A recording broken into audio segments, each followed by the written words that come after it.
All right, we're back again with another great episode of PFREI. I'm your host, Fuquan Bilal. Oh man, today we got a great show. I actually interviewed her dad a little bit more than a year ago, and it was a pleasure. But Isabelle Guarino, said it right? Yeah. Yes. So I'm gonna read a little bit about your bio, just a little bit, because I tend to butcher people's bio, but I want to read it because when I was reading it, I saw that you transitioned from a flight attendant to the business that you're in now. So Yeah. I know that you graduated from Arizona State University. And basically, I just mentioned you was a flight attendant. You did some stuff interning with Walt Disney and Residential Assistant Living Academy, right? That's what you are doing now. So I'm going to let you really introduce yourself to my audience and kind of talk a little bit more about this business. I know there were some challenges during COVID that a lot of people in this business had, and we'll talk about how now what's happening in today's market, if that's affecting you guys at all or your business model. So welcome to the show.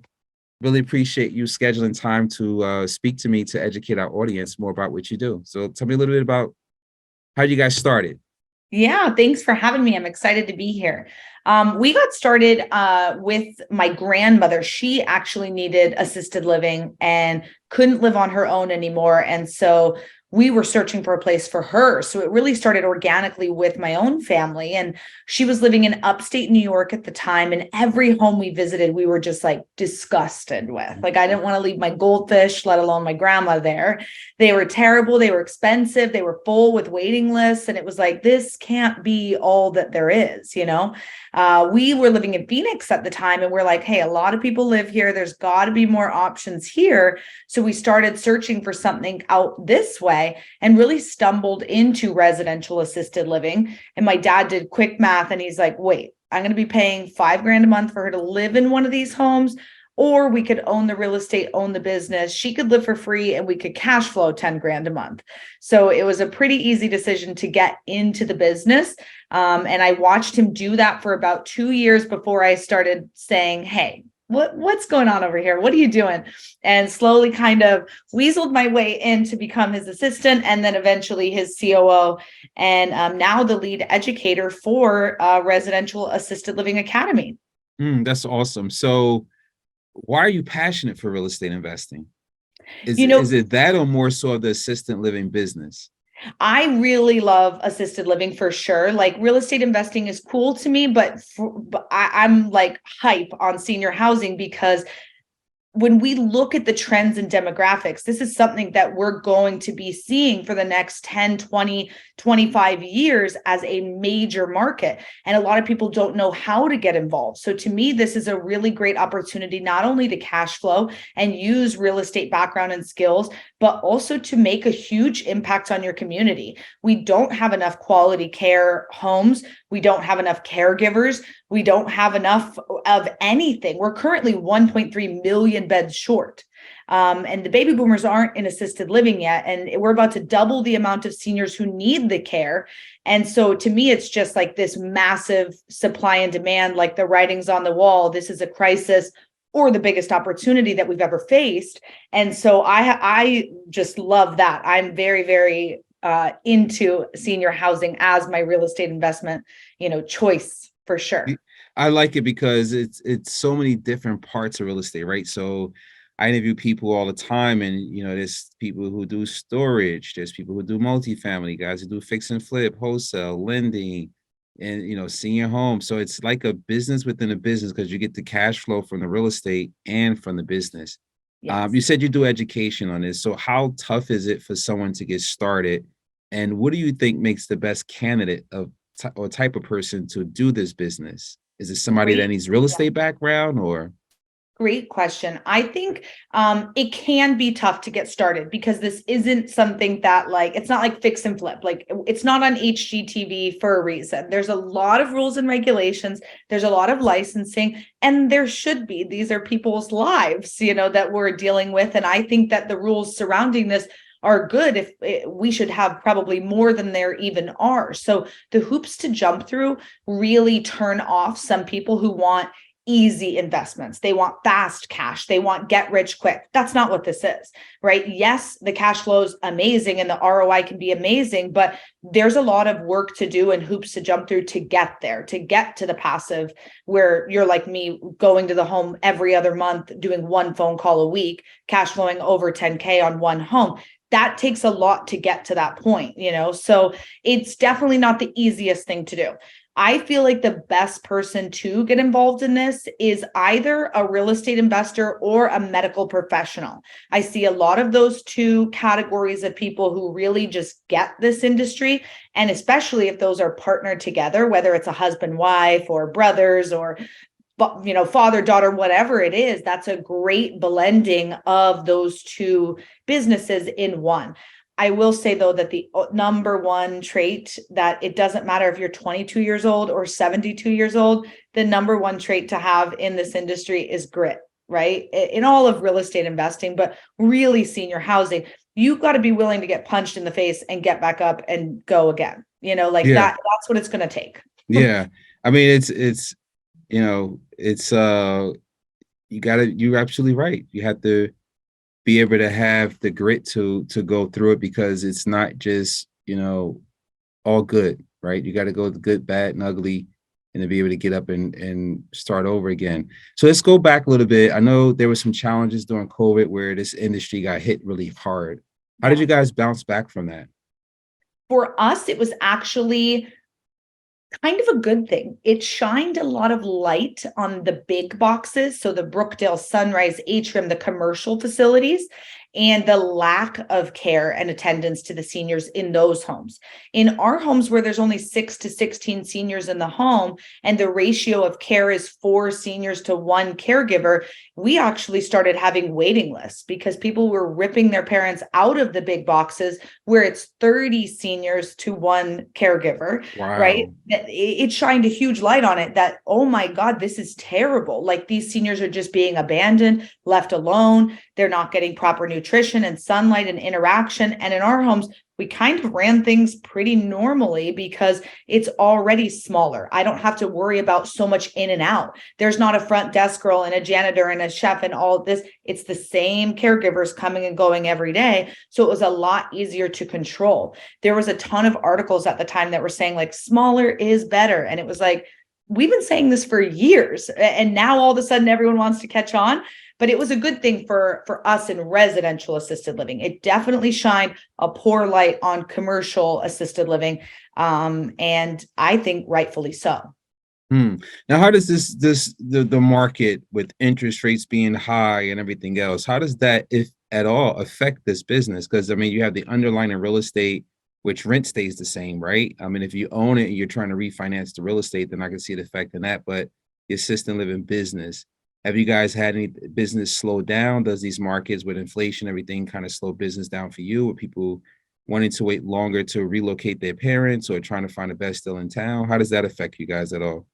With the cost of real estate being shaky right now, right? It's up in a lot of markets still, and interest rates are high, and things kind of feel weird. And like, should I be buying something right now? Should I be doing a massive renovation? It definitely scares some investors away. But we always say it's the investment doesn't matter. It's about the opportunity. If the dollars make sense on the bottom line, who cares if you paid full price for that house, right? You're buying the house and you're dating the rate. The rate's always going to change. So you can always refi later on that. But the house, as long as the numbers make sense and you can pay that, it works out in the end. We also have to remember the income from the business is from the residents. So it's just like minimum wage. If we want to increase minimum wage, guess what? The cost of the hamburger goes up. If we want to increase the cost of homes, the cost of them living in the home goes up. It doesn't really affect me. It's simple economics, right? It goes down to the bottom line, and it's going to start affecting the seniors. So the nicer the home, the more the senior is usually paying to live in it. And the shittier the home, the less they're paying to live in it. It just is what it is. Of course, their level of care is also going to be determined in the cost that they're, having to live in the home, because it's not just about the room, it's also about their care. If they just have minor dementia issues versus they can't walk, they need to be fed, they need to be bathed, that's going to cost more. So there's some different things that go into it, but the real estate, it really just falls to the bottom line. And as long as the numbers work, we can make it work all day. So I don't mind in a good market, bad market, I'll pay full price for a house all day because it doesn't really matter. It's the opportunity for us. Great answer. But what about the risk that's involved with this model? What are some of the things that you guys see that you also shine a light to the people you're educated and say, hey, here's the model, here's the risk you have to look out for, and then here's how you mitigate that risk? Definitely some things that come to mind. People are always fearful of liability, right? Like what happens if someone dies in the home? What happens if someone gets hurt in the home? The reality is, if a 105-year-old senior is moving into an assisted living home, the family is aware that they are on their way to heaven, right? Like this isn't something that they're going to magically heal from and get another 20 years of life back at home. It's not. So 95% of people will pass in the home, and it's not a shock when 99-year-old grandma dies. It is a shock when a 9-year-old gets hit by a car. That's not supposed to happen, right? But when you're older and you're aging and you're already kind of falling apart mentally, physically, everything like that, that's the direction it's headed. These are your last years of life. So it's kind of not as big of a deal as you might think, not being in the industry. These families are kind of expecting it at some level. But injury and liability against injury for your caregivers, for the seniors, for anyone in the home, there's a lot of things that we teach about getting the home senior safe, ramps and guardrails, handrails. In residential assisted living, you don't have to be ADA compliant, but you probably want to be as close as possible because all those things are going to help mitigate risk. They're going to help you have safety within your home. So not a bunch of different flooring, like nice smooth floors all throughout the house, different things like that. And then of course, having liability insurance. It's about $1 or $2 per day per resident. So if you have 10 residents, it's a line item at $300 to $600 a month. You're going to pay it, but it's going to protect you and your residents and your staff. And then different things like having cameras and making sure that your staff is really, really going through those background checks, going through your home rules and regs and like following your standards. There's a bunch of different things that you can do to kind of ease those worries and fear. But definitely, I think of liability when I think of mitigating risk and making sure to protect yourself. So okay, so the business model is it always to try to get the real estate to do this business model? Or do you teach both? If you find a location, lock up a long-term lease, and then run a business model till you find something to buy? Is it, what do you see the best benefit at? From the real estate side, you can kind of get in 4 ways. One, you could buy land, build a custom home from the ground up. We have a lot of our students who do that, especially if you live in a state like Texas, Illinois, New Jersey, Ohio, where you're allowed to have 16 residents. You're not going to find a 15, 16 bedroom home on the market more than likely, unless you're buying 50 cents house. So you're going to have to build something basically. So buying land, custom build, that's one way. Number 2 is buying a single family home. And when I say that, I don't mean a 3-bed, 2-bath, right? I mean something probably a bit larger. Maybe it's already a 6-bed and you're going to turn it into an 8 or a 10 by chopping it up differently, right? But a larger single family home that you're going to convert to become an assisted living. 3, you can lease a home for this. So like you're saying, you could work with someone who's going to be the landlord. Maybe they've retrofit the house to have it ready for assisted living, or they're partnering with you, understanding the renovations you're going to be doing to make it, an assisted living home, and you're leasing it from them and going to run that business within the home. 4th, you could buy an existing one. About 30,000 of these care homes exist across the country today. And a lot of them are being run mom and pop style, meaning the person who owns the home is also working in the home and wiping the senior's bum and cooking all the food and doing it all. And at about 6-7 years, there's a lot of burnout. So there's opportunity to purchase these businesses for pretty inexpensively because they're not professional business owners. They don't really know what they're doing. They got into it for the heart side of it. And you could get a pretty good deal of a home and the business that's already up and running. That's great. That's great. Thanks for sharing that. Let's share some information, websites, social media stuff. When is your next training? How often do you do them?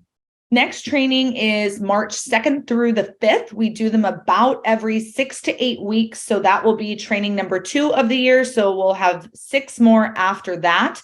And you can definitely find more information at ral101.com. I've got free calls with me or my team. You can grab a free book, webinar, whatever you like there. And on social media, we are pretty much on TikTok, Instagram, Twitter, YouTube, you name it, at RAL Academy.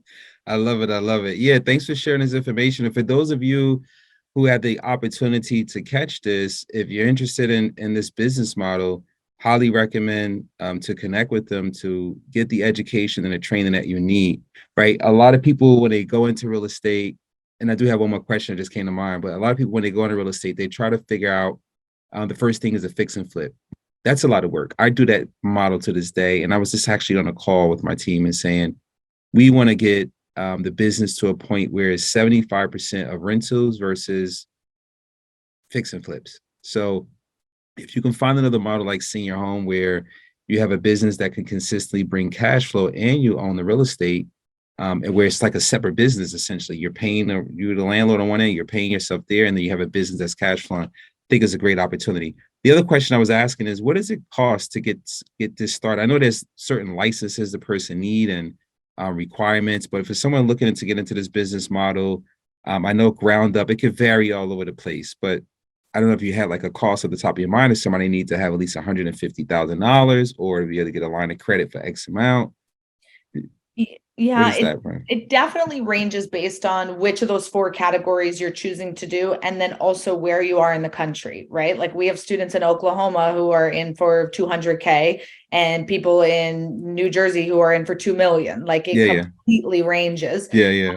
But I will say in our training, we really encourage to use OPM, other people's money, whether it's SBA 7A loans, they're really friendly with this type of business. So that's a good way to go. Doing syndication, private money, hard money, whatever it is, but not using your own money for this, because it's not the cheapest thing in the world to get into, right? It's definitely a higher level of real estate investing that maybe I always tell newbies, like, why would you find your mentor and see where they are now? Why would you start at the beginning where they are? Start where they are now, like jump to that. Like there's no reason to work up that same way. You could just start where they are. So like you're saying, you're like, hey, I've been doing this, but I'm ready to move on. Everyone who's listening and loves to follow you and wants to be like you, it's like, listen to what he's doing, jump there. Like he made the mistakes for you. You don't have to make them now. Go to that end game. Or there's some soft costs involved. A buddy of mine, actually, Rob Negligent, he's in PA. He just did one from the ground and he got the SBA loan. Yeah. But they didn't give him 100%. He had to put out like his construction drawer. They came back, they gave him the money. So there's some soft costs that's involved that, go along with it. That's kind of more what I was speaking to of, 50, 60, 100,000. Even if you have a PPM and you raise the capital, you got to pay the attorney first to do the documents, to get it ready.